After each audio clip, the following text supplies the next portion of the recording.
Good morning, beautiful people. Welcome to another episode of Soul Food Sundays. I hope that this message will find you well. This week, we're going to be coming from the Gaia Oracle to see what message Spirit has for us.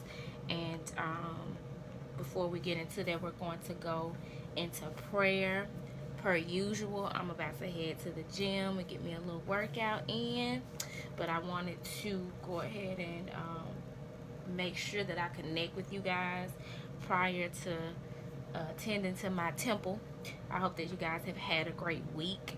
This week for me has been up and down. It hasn't been a bad week. It hasn't been a terrible week, but it has been one of needing to rest and rejuvenate and sit with some things, contemplate and connect. So I pray that you guys have been doing your work this week, your inner work, your private work in solitude, or working within your communities to get more connected. So with that being said, we're just going to go into prayer and ask Spirit for a message that will give us some substance and some nourishment as we are blessed to go into a new week. So Father God, Mother Earth, ancestors and spirit guides, we thank you for all that you have blessed us with since the last time we met, dear God. We ask that you continue to protect and guide us. We ask that you continue to nourish us and cultivate your spirit within us, dear God. Now, God, we ask that you would please bring forth the message for our higher good as we go into a new week. What message do you have for us that would help us to better navigate the week ahead, God? Amen. So yeah, we're gonna be coming from the Gaia Oracle this week. Shout out to Mother Earth. You all do know that if it were not for Mother Earth producing and continuing to provide resources for us, we could not eat. We would not have shelter. Some of y'all wouldn't have nothing to smoke. If you just think of all of the things that come from the earth that we enjoy and take part in on a regular basis, you would see the importance of being more intentional about thanking Mother Earth and being more environmentally sound. You just don't even pay to have nails trying to do these cards because I struggle every time to pick them up. So Spirit, what message do you have for us in this upcoming week? What would you have us to know as a collective in this upcoming week, Spirit? What do we need to focus on? What do we need to meditate on? Ooh, there's too many. That's a lot. Alright.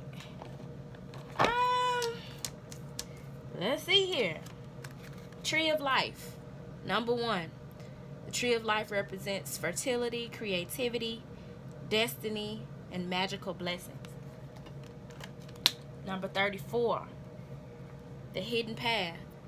The marriage of spirit and matter. I'm already noticing some synchronicity with these cards because number 1, Tree of Life, and number 34, Hidden Path, both have images of Ankhs on them, which is representative of rebirth. So a lot of us are in a process of transformation or rebirth. And that's something that we need to focus on or be more cognizant of as we move into this new week. Number 30, Flame Tree, the start of something new. I told you. I know what I be talking about. We got some new things coming in, whether that be conversations, relationships, job opportunities, new ways of looking at things. There's some newness that is coming in for us, and it's either something that we've been focused on that's coming to fruition, or something that we need to focus on so that it will come into fruition. Number 2, Moonlight Goddess, repressed emotions, healing, and reflection. So some of those new things that are coming in may be opportunities to express your repressed emotions. That's something you may need to explore. There may be new opportunities for healing or new opportunities for reflection coming in. So we want to be mindful of that as well. And number 20, loss, grief, sadness, and resurrection. And like I said, those first two cards have those symbols of the Ankh, which is symbolic of rebirth and resurrection. And when you go through a rebirth, transformation, resurrection, there's going to be a loss so that something new can cultivate, something new can come into play. You have to make room for whatever it is that's new, that is going to be born in the space of that which is old or that which is gone. So let's see. I don't recall whether or not these messages are extensive. No, they're not that long. Okay, we'll start with number 1. Tree of life. Fertility, creativity, destiny, magical blessings. Whatever it is that you are considering bringing into fruition, a creative project, a relationship, a new habit, a new way of doing things, you're needing to water that. You're needing to nurture and cultivate that, and just really sit down and think about what it would take to bring that into fruition, to see that in the physical that you see in your mind. It says the magical tree depicted in this image is symbolic of your life's journey. Having matured and grown strong through the changing seasons and cycles of life, you have now reached a stage of creative abundance. Your roots firmly planted in the fertile soil of your dreams and imagination, you are now ready to fulfill your destiny. A new creative cycle begins, one infused with your love and all the wisdom that you have gained through your life to date. The struggle is over. From now on, you will achieve greater results than ever before, and you will do this with grace, poise, and ease. All your past experiences, all the knowledge you have gained, and all your previous work now all come together to serve a higher, more heartfelt purpose. This is a period in which you truly are the master of your own destiny, a time where anything you would truly love to achieve or create is possible. Wow. That is an awesome message from God, letting us know that now is prime time. The time is right. Whatever it is that you have in mind that you want to do, plant that seed. It's also a pat on the back saying that you have been doing some awesome work, and it has led you to this point where the things that you put your mind and energy to, the things that you get in alignment with, are going to be fruitful for you, because on the tree of life you've reached a level of maturity to where you now know how to use the resources that you have available to you to bring those things that you want to see come to fruition to life. So congratulations, guys. Give myself a pat on the back, because I very much feel and connect with this message as a personal message of putting in the work. I have been putting in the work in my personal life, in my professional life, as an academic, because I am a student. Now that's one area I could be doing better in, but whatever. But I have been putting forth the effort to bring some things into fruition in my life, to put myself in a better position, and to also be a better conduit of God's light. And so I really do take this card as a celebratory message of a job well done. So the next card is number 34. You know what? We'll do Moonlit Goddess. It doesn't really necessarily matter the order. And since that's number 2 and I'm already on card number 1, I could just turn the page. So Moonlight Goddess represents repressed emotions, healing, and reflection. The Moonlight Angel depicted on this card is here to reflect back to you the repressed emotions you have stored inside you. She's here to heal you through your dreams. But in order for this healing to take place, You must pour out your heart and express how you truly feel. Do this for yourself and for others. Remember, all that you repress not only affects you, it also affects those around you, especially those you love the most. It's safe to acknowledge your feelings. It's all right to cry. Just surrender and let it all go. You are surrounded by love and the healing energies of the goddess. You are eternally loved and eternally protected. In the coming month, you will reflect on the past. You'll give thanks and let go of old hurts and disappointments. Only the loving memories you will keep inside your heart. Then, once the chambers of your heart are yet again full of light, a new season begins, a new journey, a new joy, a new passion. And that brings me to back to number 20. The last card that came out: loss, grief, sadness, resurrection. A lot of us, our rebirth depends on us doing the emotional upheaval and facing those things that we have repressed within us in order to make room for the newness that God has for us. God wants to bless us, but we have to have room to receive the blessing. You know, the word says he'll pour you out a blessing that you don't have room to receive. He'll bless you so much that your cup runneth over. You know, that whole analogy is relative to your emotion. Water represents emotion. If you put water in a cup, that's you housing emotion. That's your capacity to house emotion. And if that cup runs over with emotion, then that means you got enough for you, you're fulfilled, your cup is filled, and then you have enough to share with other people. They get your overflow. But you have to tend to those things that you have stuffed down deep in your side emotionally. And I can honestly say that I have experienced that lately, just having dreams about individuals whom I have emotionally repressed feelings, whether they be good, bad, or indifferent, about, that I need to express in order to clear that energy and make room for new emotional experiences. So I hope that you all are taking the charge, that you will pay attention to your dreams. If you don't already, keep a dream journal. Some of us dream more than others and dream more vividly than others, but as soon as you wake up, grab a notepad or grab your phone and jot down whatever it is that you can remember from your dreams, because it serves a purpose. And if there are specific people in your dreams, especially those that are recurring, you want to kind of explore what that means for you, what the dream is trying to tell you, what kind of conversations you and those people need to have, whether they're dead or alive, and just kind of use that as a tool to make room for some of the things that you have stored away subconsciously that are not now coming to the forefront of your conscious mind. So our next card numerically, and it just makes sense to read the message as such, because as I said, these two cards, Moonlight Goddess and Loss, are relative to each other. So we'll go ahead and read number 20, which is Loss.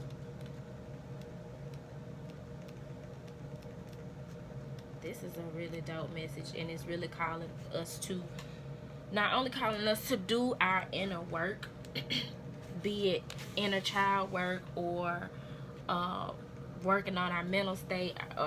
This reading is really like, it's dealing with a lot of emotion. We're dealing with things of an emotional nature. We're bringing some things we very emotionally to the sunlight. Which Leo season represents the sun. You know what? We're not even in Leo season no more. We in Virgo season. Shout out to the Virgos. I know some special Virgos. So shout out to my Virgos. Happy birthday to you guys. But Loss says this card signifies a loss or disappointment of some kind. Perhaps a hope or dream you had now seems destined to fail. Or perhaps someone you love moves away, or a partnership seems likely to end. Yet this card also signifies resurrection, which means that the perceived loss will either not eventuate, or what you lose will be returned to you in a new way or form. Gaia, the Earth Mother, oversees this whole event. Feel her loving guidance this very moment. She's here for you and will never leave you. For Gaia and you are one eternally. The wheels of life keep turning. Life is never still, yet every transformation turns the wheel a little closer to the starting point, and once this point is reached, a new cycle begins and the journey continues. There's no end without a new beginning. This is reminding me of the message that came through on last week's episode of Soul Food Sunday. There was a card that was representing that there is something that we've given up hope on, or looks like it's lost, and it's not. And even if that situation physically comes to an end, again, it's making room for something new to come in before you can even blink. It's going to be replaced with something better. So this card is asking us to not be attached, to detach from the outcome that we are seeking, and instead be open to whatever it is that God has for you. Be open to a different outcome. If you have already deemed something to be over, be open to the possibility that that may not be the case, or that it needs to be over so that something better can replace it, or replace them, or whatever the case may be. And I struggle with that, because there's an element of me that likes to control the ending. But in my journey, I am learning to trust and lean on God, lean not to my own understanding, but that to the understanding that my ancestors, God, my spirit guides, Mother Earth, they are all working together, conspiring and co-creating to create the very best life for me that I can live. And so with that being said, I have to trust that whatever comes, and it's for my good, and whatever goes. And that means whatever, whoever, whenever. Like, you just have to be open to the glory of God. You have to let go and just make sure that you have room to receive what comes. You are the gatekeeper of what goes and comes in your life, and God gives us discernment, but we have to be open to the blessings that God is trying to give us. And we are approaching fall is harvest season. We are approaching harvest season. So whatever seeds that you have sown up to this point, the harvest is about to come in. But you want to be mindful. What seeds have you sown? That'll give you some idea of what you can expect to come. Now, I can speak personally and say I've been sowing some pretty good seeds. I have. Like I said, I've been doing the work. And I hope that you guys have also. So we all can meet up at the bank. So we all can meet up at the garden and harvest the fruits that God has for us. I want to see all my people there. So the next message is number 30, Flame Tree, the start of something new. I told y'all, this is all about making room for newness. Okay, so look. And then with the flame tree being symbolic of fire, that means a passionate new beginning. I'll take it. Sure will. A creative spark has ignited from deep within your soul, and this will soon develop into a passionate flame through which a new idea will come to you. This card heralds the start of something new. This could be a new era of study, a new business, or a new interest of some kind. Whatever it is, it will develop progressively and steadily, and it just keeps on growing. It'll develop into a deep passion and remain a significant part of your life for years to come. You will thank your lucky stars for discovering something that you truly love to be and do. For the time being, all you need to do is relax. Simply keep an open mind. What I say? Be open. Simply keep an open mind and heart over the next few weeks and pay attention to your intuition.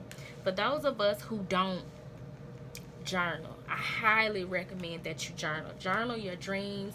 Journal your ideas that you have in your waking moments. Hell, journal your daydreams. Pay attention to the numbers that are recurring around you. I saw a license plate the other day at the light that read truth. And when I tell you, ever since I saw that license plate, every book that I've picked up to read, different messages and readings, different shows that I've watched, they speak to the essence and importance of standing in your truth, knowing the truth, seeking the truth. So that has been very symbolic for me. I always say the elders tell us that God speaks and works in mysterious ways, but they didn't go into detail about what those mysterious ways were. And I'm telling you, some of those mysterious